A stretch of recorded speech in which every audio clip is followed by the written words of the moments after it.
Chapter 31, October 14th. There was an unmarked SUV parked at the end of the block. When I walked toward the mailbox, the driver pulled out and drove away. The foster care office is requesting a meeting with both Nolan and Pat. A follow-up, a check-in. Pat's not sure how long she could put them off without letting them know about Nolan's condition. I help get the kids off to school every morning and help with the baby in the evening, but it doesn't feel like enough. There's a pressure in my head like I've climbed a mountain and can't get my ears to pop. Something bad is coming. I can feel the change, but all I can think about is telling Treadon the truth, explaining to him why I can't bond, why I can't even give him the chance. I succeeded that night. Alone, 7 years old, scared of the dark. I saved the boy. I felt the change, knew I had won. I felt my energy go into the boy, felt his heart start beating again. I was special. I was powerful. I wasn't in danger. I didn't have to leave my family. But when the boy shifted beneath me, alive, awake, I felt strange. Our eyes met. He saw right into me. My chest burned like a hot coal was being pressed into my ribs from the inside, a searing pain that made me want to scream. I rolled off the boy and touched the center of my chest. My fingers traced the circles that were rising from under my skin, burning through, growing out of my bones, and ripping their way to the surface. My back arched, the pain blinding me as I saw the flashes of light. When it finally stopped, the boy held me in his arms, asking me if I was all right. I wasn't. He was alive, but he had taken a part of me I wasn't supposed to give. In my hand, covered in my own blood, was an amulet made of Descendant DNA, 3 circles and 3 marbles, blue, green, and yellow. I held my own compass. I lay stunned for a few seconds, looking down at the compass in my hands, the blood seeping from my chest onto my shirt, the smell of my burnt skin, my chest branded from the way my compass was ripped out of me. The boy saw my hand with the compass. He knew I had healed him, but I was terrified. Even though I was young, I knew I had done something wrong. Like any terrified child, I tried to hide it, cover it up, and pretend it didn't happen. The boy was the only witness. I reached up to the boy's head and told him to forget. Not with words, not in a way he could choose. I rewired his mind. I erased his memories. I was so young, so inexperienced. I have thought back to that moment 1,000 times, wondering if I damaged his brain, left him broken like Jake, because of my fear. Whoever you are, however I hurt you, boy, I am sorry. The ironic part is that after that moment, my own memory becomes blurry. I remember running back to my house. I remember empty rooms, tables tipped over, chairs shattered, black dust covering everything, burn marks on the wall. Everyone was gone. My house was empty, and all I could think was that I'd done that to them when I'd bonded.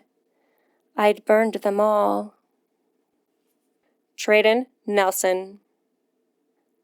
You two need a shower. Coach Bracken waved a hand in front of his face as Jaren and Treadon stepped off the bus. Did you stay up all night at a bonfire? I hope neither of you were drinking.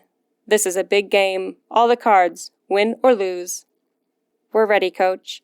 That was the furthest thing from the truth.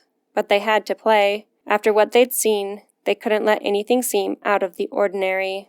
They had to act like they hadn't just watched someone who wasn't Xander Calivan destroy 15 years of technological advancements with an axe and a bad temper. Treadon felt dizzy with exhaustion and probably some smoke inhalation, but he jogged out to the center of the field when the refs called for the team captain.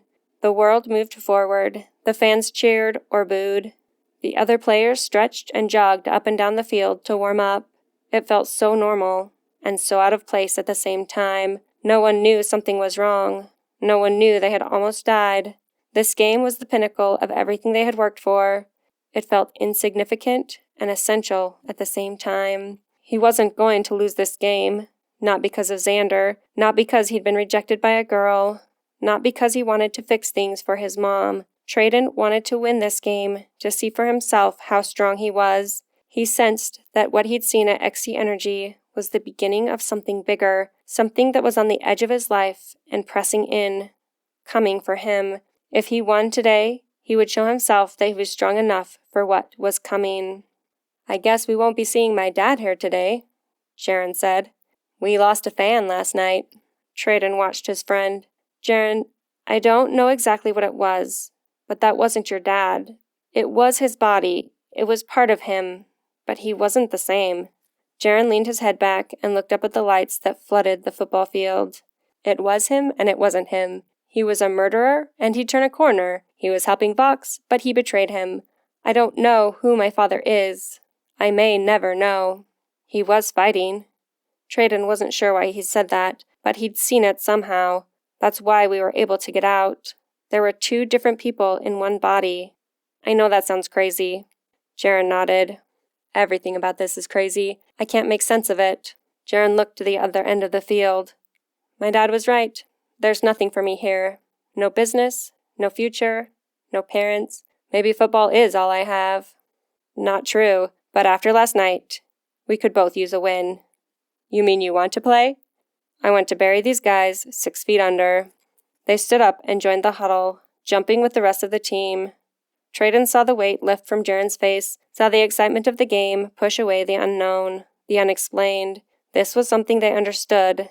This was something they could control. He believed that until he noticed Bridger Michaels glance at the other team, nod slightly with his helmet, pull his gloves on a little too hard. Bridger had been waiting all season for his chance at revenge. Treadon had been so distracted he'd forgotten about the fight, forgotten that Michaels was planning something. Coach Bracken called everyone in for the huddle, laying out the lineup and the initial strategies. Treadon barely heard him. Michaels made eye contact with Treadon and winked. Michaels had played hard all season. He'd gotten a scholarship with the Oregon coach that Xander had brought down to see Jaren. Now that Michaels had secured his future, there was nothing stopping him from throwing the game. Special teams came off the field, and the offensive line ran out, huddling up. Treadon made the call Coach wanted. Pass back to Phillips, fake run down the middle. Break. He barked the play, and the team clapped as one before heading to their positions. Treadon grabbed Jaren by the arm. Go for a Hail Mary. It's the first play of the game. I think it's the only one I'm going to get. Jaren shot him a confused look, but nodded.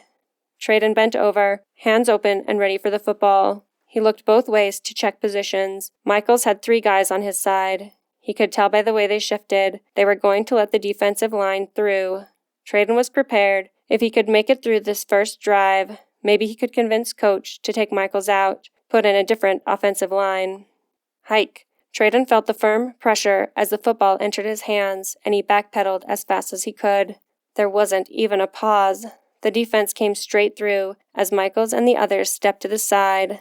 The first defender bore down on him, spittle flying from his mouth guard. Treadon faked a step to the right, spun left. The defender couldn't adjust and dove past him. Treadon planted his foot and threw the ball as hard as he could.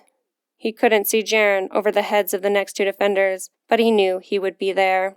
Treadon planted his foot to spin out of the next tackle, but something seized control of his mind. His body felt paralyzed, and all sound became muffled. Other noise filled his mind, shooting painfully through his skull.